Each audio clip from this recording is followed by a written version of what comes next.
السلام علیکم ورحمۃ اللہ۔ سیدنا عبد الرحمن بن عوف رضی اللہ تعالی عنہما کہتے ہیں کہ غزوہ بدر کے صف بندی میں میرے دائیں بائیں نوجوان لڑکے تھے۔ میں نے دل میں کہا کہ میرے برابر کوئی آرمودہ کار ہوتا تو خوب ہوتا۔ یہ دونوں نوجوان معاذ رضی اللہ تعالی عنہ اور معوذ رضی اللہ تعالی عنہ تھے۔ ایک نے آہستہ سے مجھے کہا، چچا آپ ابو جہل کو جانتے ہیں؟ جب ہمارے سامنے آئے تو مجھے بتانا۔ دوسرے نے بھی یہی بات پوچھی۔ میں نے کہا، تم کیا کرو گے اگر اسے دیکھ لو؟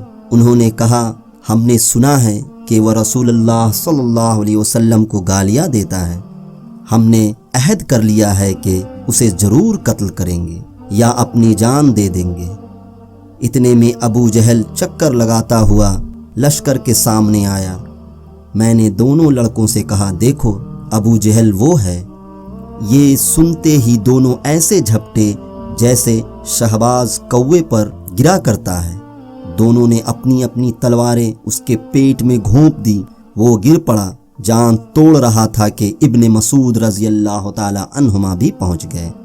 انہوں نے اس کی چھاتی پر پاؤں رکھ کر سر کاٹا اور داڑھی سے پکڑ کر سر اٹھا لیا۔ آپ صلی اللہ علیہ وسلم نے ہر سہ کی خدمت کو منظور فرمایا۔